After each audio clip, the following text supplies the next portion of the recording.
Hi Hans, welcome back to my channel. If you are new here, then hello, my name is Meg, welcome, and if you are returning, then welcome back. So for any of you that don't know, as much as my channel is predominantly travel based because I am cabin crew, I do also like to do some other sorts of videos as well, and one of those videos that I like to do is story times. These story times are about real situations that have happened in my own life. I don't tell other people's stories, they're all my own stories told from my perspective. Recently I started a new series about my most recent boyfriend, obviously not my current boyfriend, but my ex-boyfriend that I was with before my current one. There are two parts to it before this one, so if you do want to go and watch part 1 and 2 before you watch this, then they will be linked in the description box down below. I recommend it, otherwise this half won't make an awful lot of sense to you, but it's up to you. I am going to do a quick summary anyway before I carry on with the story, but before I do that, I do just want to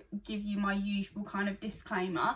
As I said, this is a real situation that happened to me. You may not agree with how I dealt with it. I look back at things that I dealt with and think, why did I do it like that? That's fine.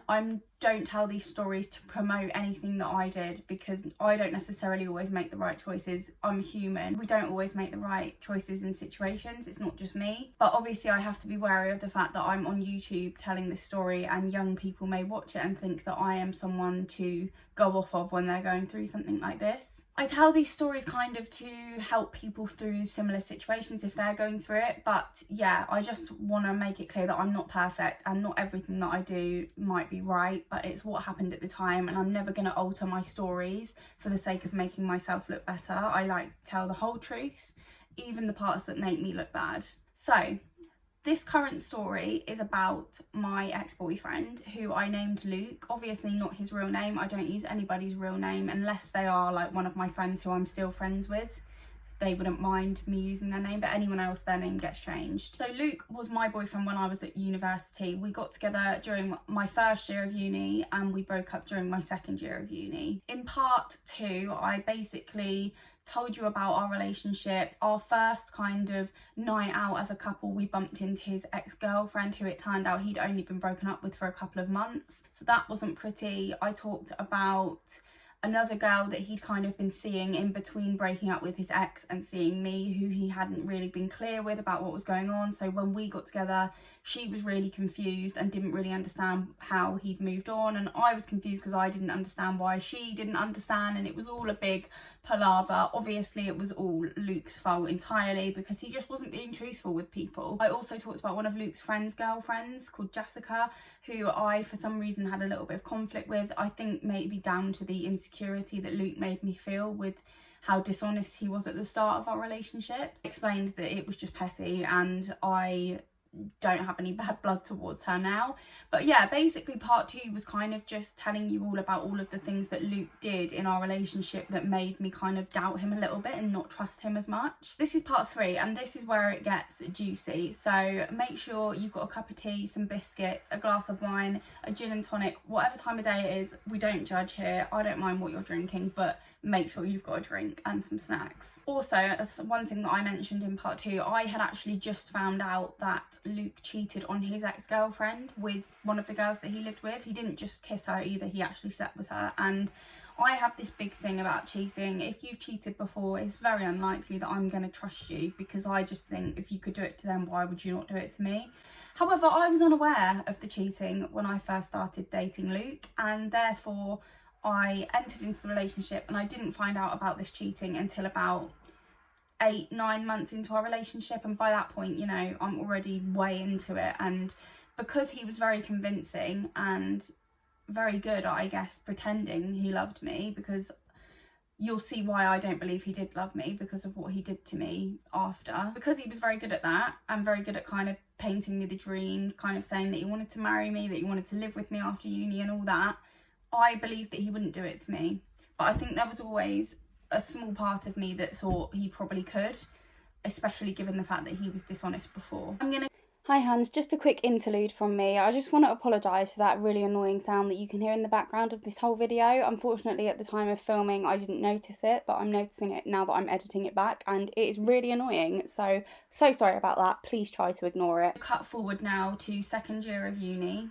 we are a few months in, and basically when I was in my first year of uni, I lived in halls and he lived in halls in the same like area as me, not the same block, but it was literally like a 30-second walk to his block from my block. And because I didn't really get on with my flatmates in first year, I lived at his flat a lot. Whereas in second year, that's when you kind of move in with people that you want to live with. So I moved in with 3 friends into a nice flat, and he lived with 5 of his friends in a student house. His was kind of near the uni, mine wasn't. Mine was more in town, still like only 15-20 minute walk to uni, but mine was in town and his was kind of near uni. So we weren't as close to each other in terms of living near each other anymore. And also because I lived with my friends and he lived with his friends, we kind of started being a little bit more independent, and I didn't spend as much time at his house and he didn't spend as much time with me, which was fine. I'm an independent person. Like now, for example, with my current boyfriend, I am away a lot on trips and it doesn't bother me or him. It doesn't affect our relationship. So it was absolutely fine. Like I didn't mind that. The whole reason that I did spend a lot of time at his was because I didn't like my flatmates, but now that I did, I didn't feel the need to be at his so much. When I'm in a relationship, I am quite boring. Like I don't go out very much, which is probably not the way to do it at uni, but when I was with Luke, I barely ever went out, whereas he would go out like 3-4 nights a week, which didn't bother me because I'm not that kind of girlfriend that's like, you can't go out, and I never would be, especially at uni. He was young as well. He was 20 at this point and I was 22 because I was 2 years older than him. Never dating anyone younger than me ever again, by the way. So he was young and he was at uni, so I'm not going to have any objections to him going out, but I just wasn't really like that into going out. Don't worry, that did all change as soon as we broke up, but while we were together I just didn't feel the need to. But he went out a lot and it never bothered me. And they used to do, him and his friends used to do this stupid thing at uni, and I still to this day can't believe how stupid it is, but it was called eyebrows. And basically your friends would dare you to do something, and if you didn't do it you had to have a slit in your eyebrow. Yeah, honestly, uni boys are sometimes more immature than school boys, I think. Like it used to piss me off, this game, because it was just so stupid. Like some of the stuff they had to do, or they'd get a slit in their eyebrow, it was just pathetic. It really was. And I was not a fan of it at all, and he knew that, and so did all his friends.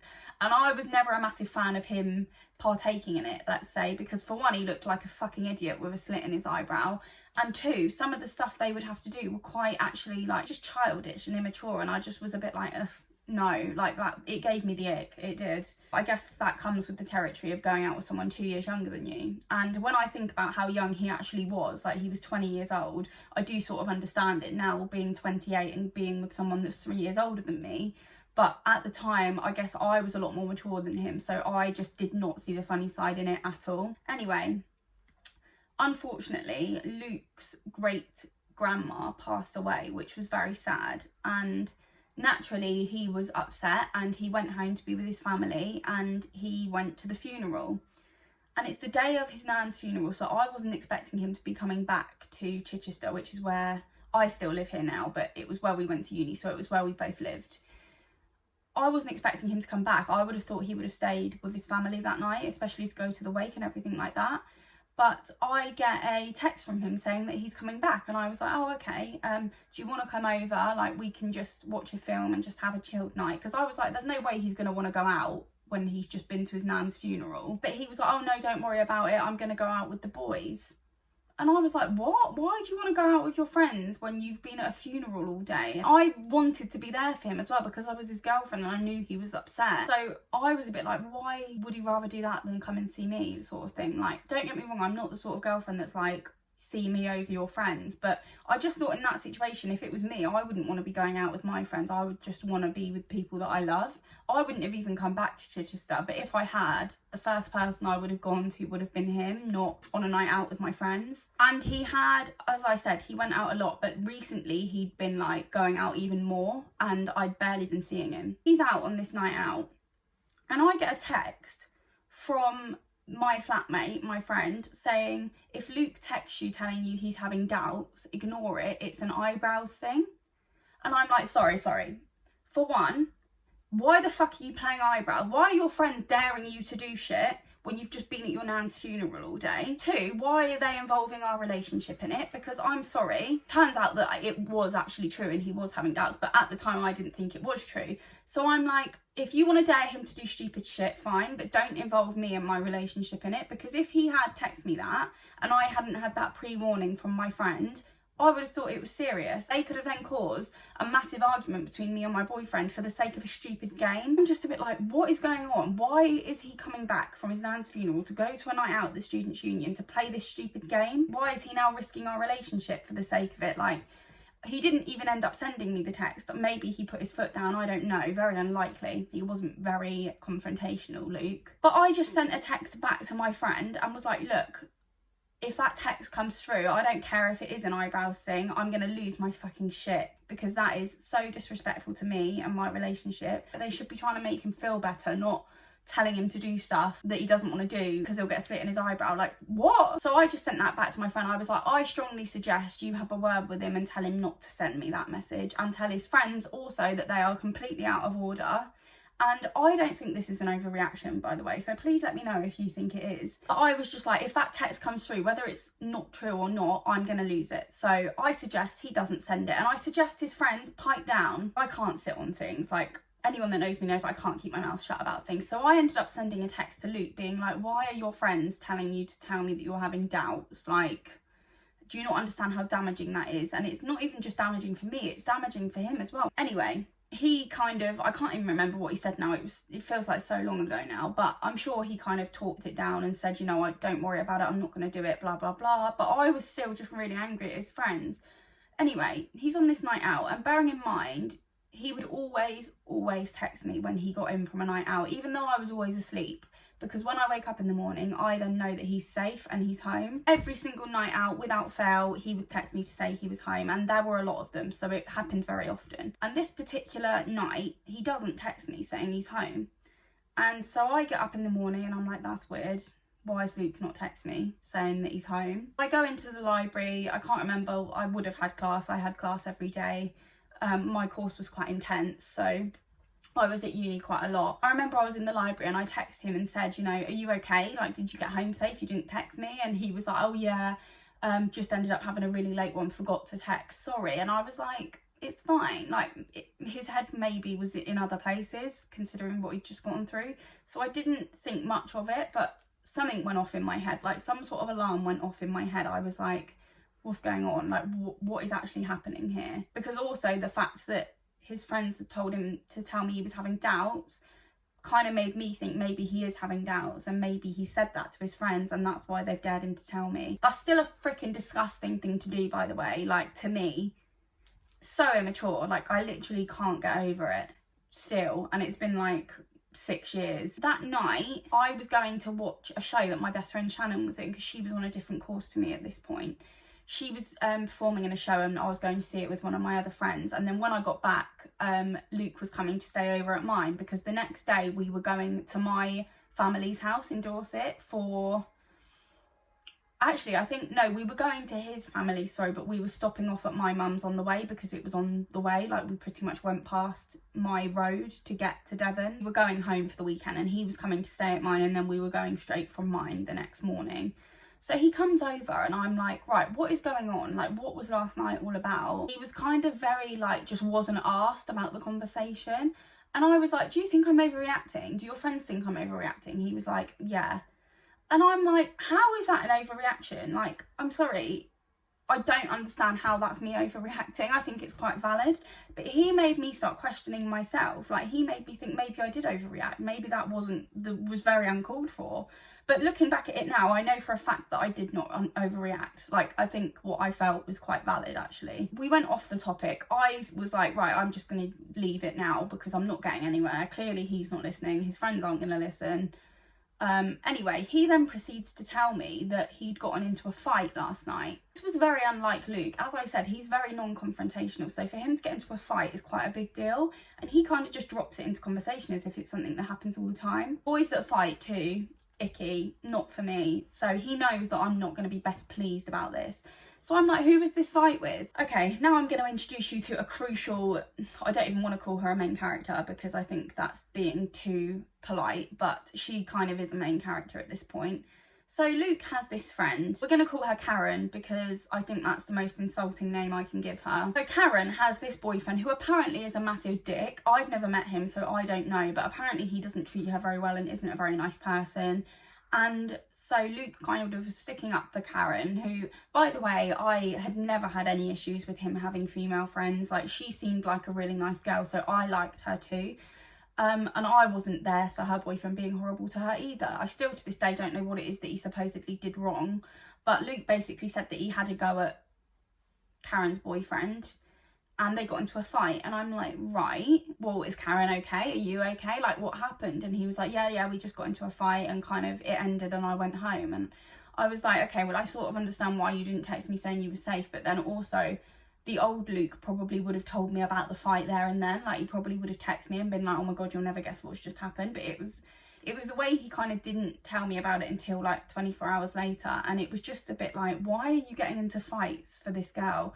As much as it's kind of admirable to think that he would stick up for a girl, I was a little bit like, it's completely out of the blue. Because although him and Karen were friends, they weren't like besties. They didn't spend every single day together. So for him to get into a fight for her, I was a little bit like, okay.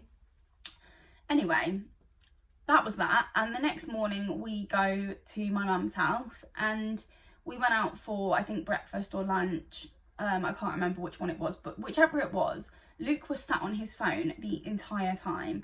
And if there's one thing I can't bear, it's when people sit on their phone when they're at a dinner table or when they're in company and we're all having a conversation and someone's just sat on their phone. So it was really annoying me. So I was like, Luke, get off your phone. Like, we're literally out for lunch with my mum. Can it not wait? Bear in mind as well, Luke wasn't very often on his phone. Like, I was probably on my phone more than he was. And so the fact that he would sit at dinner or lunch, whatever, on the phone was quite baffling. Got off the phone anyway, but just in general he was being like just really off with me. It was really weird. And he was also going out for cigarettes like really frequently. He smoked, but he would usually wait until, like, if we were at a meal, for example, he would usually wait until the meal was over, but he kept leaving the table to go out for cigarettes, like, so frequently, and I was like, why is he doing that? He then moved on to Devon, which is where we were originally going, and we were going out for a dinner at the golf club where he and his dad played golf. I can't remember what the occasion was now, but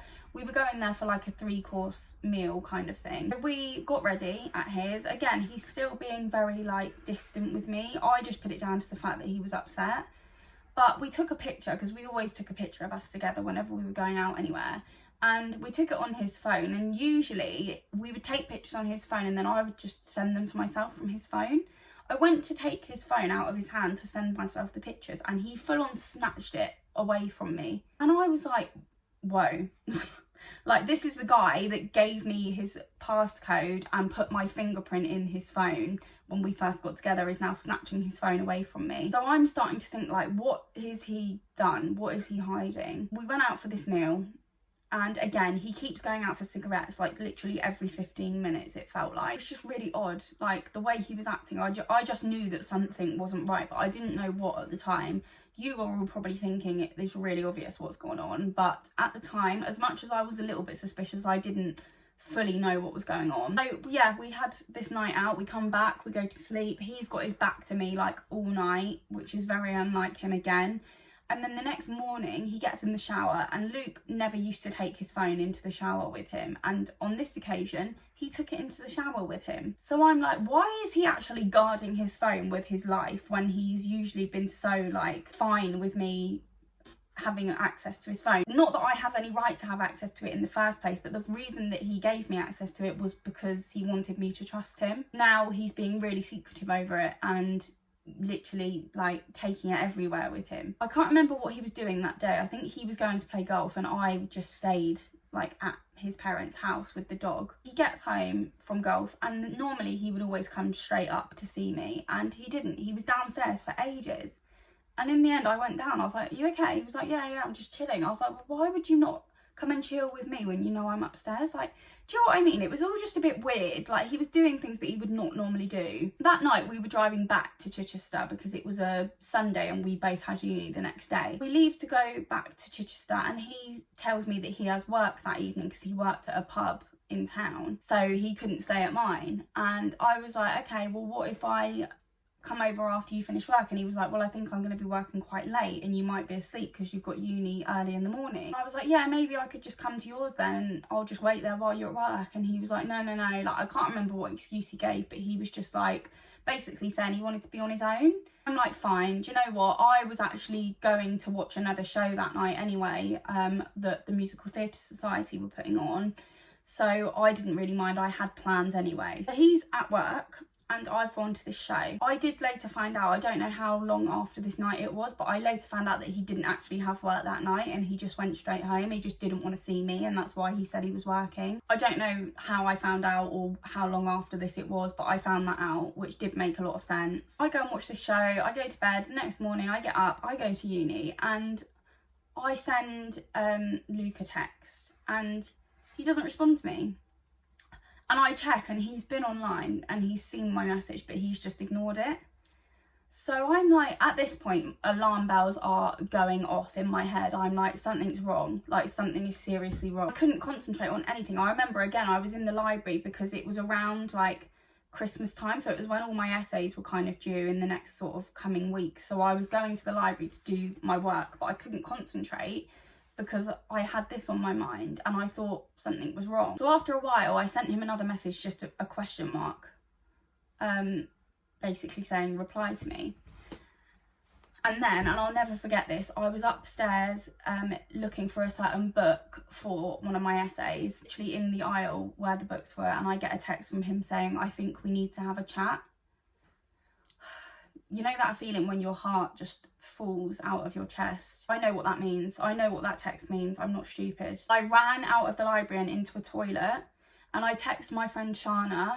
She's still my friend, so that's her real name, being like, Luke's gonna break up with me. And even she was like, no way, Luke would never break up with you. He loves you. Like, I'm sure it's something else, Meg. Like, don't think that much into it. I swear to God, I was having a panic attack in this toilet. He hadn't even said anything yet other than we need to talk. It's so like sad to me now how scared I was to lose him. I mean, we all don't want to lose people. It's not a bad thing to not want to lose people, but the vulnerability that I had for that boy scares me still to this day because I was literally shaking in this toilet. I was so scared. I didn't want to be single.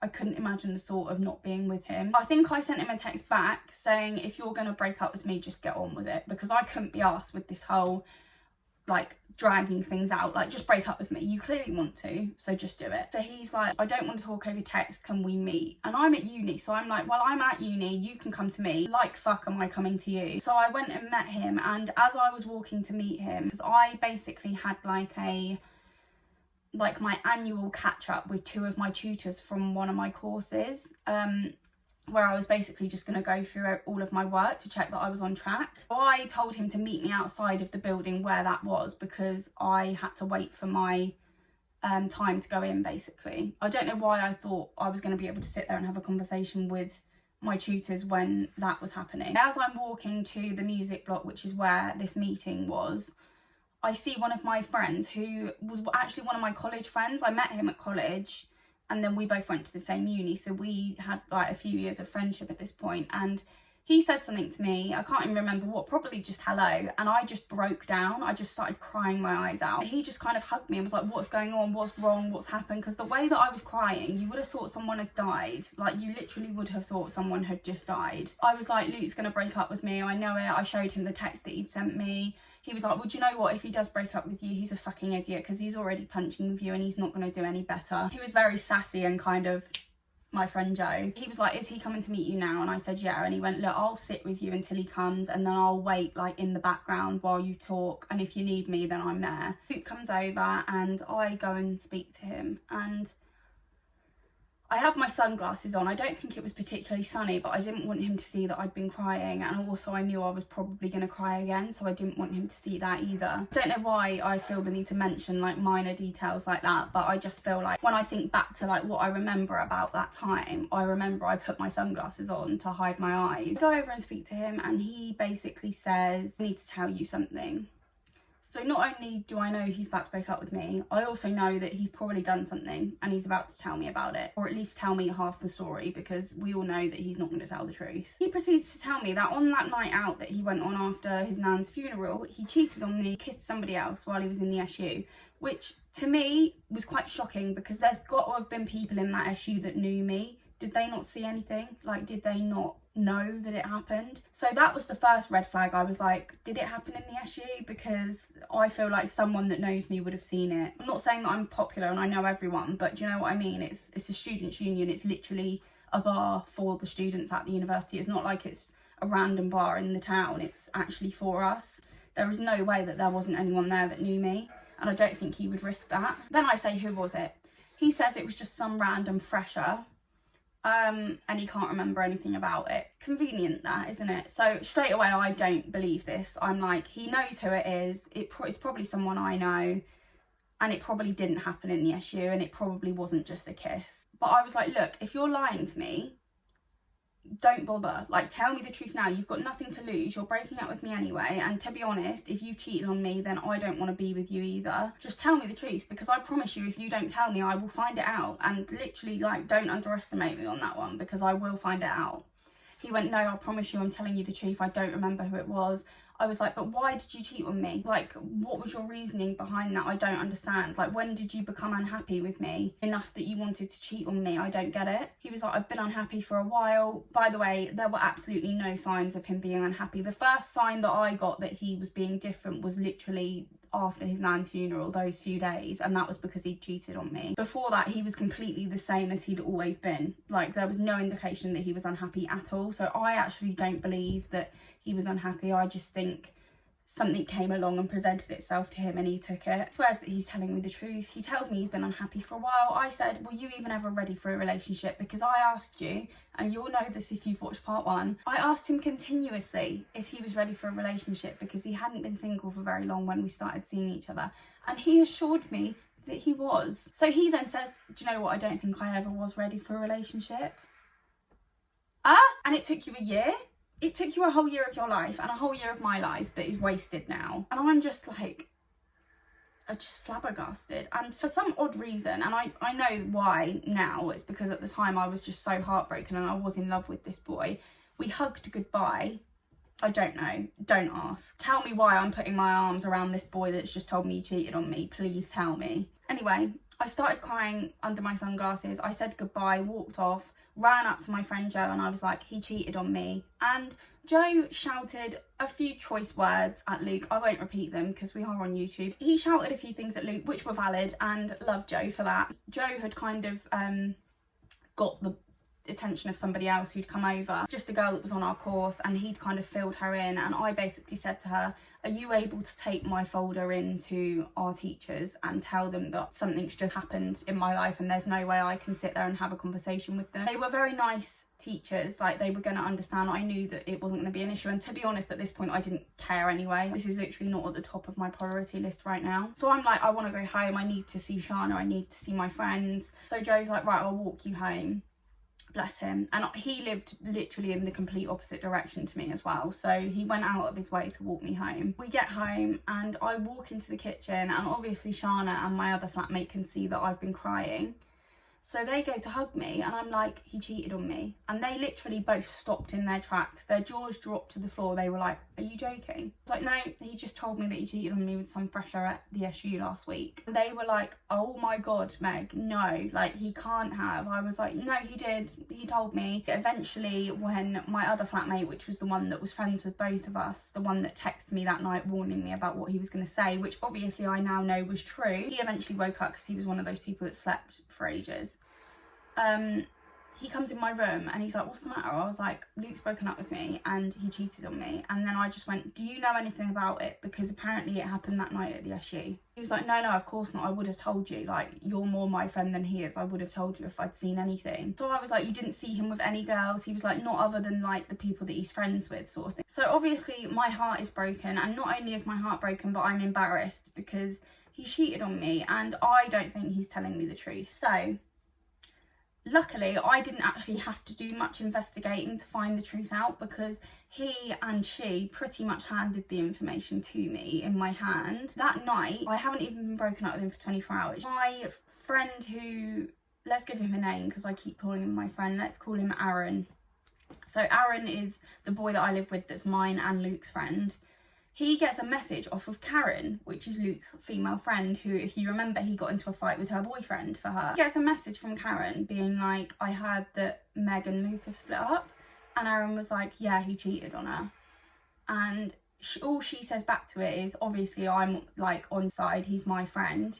And Aaron was kind of like, I didn't ask, so it's a bit weird that you would even mention that, but also like allow the fact that he literally has cheated on her. Like, whether he's your friend or not, you must be able to see like the difference between right and wrong here. He then comes in my room and is like, look who's just messaged me and said this. And then suddenly, because I'd completely forgotten about this fight that Luke had had with her boyfriend, and suddenly it comes back to me.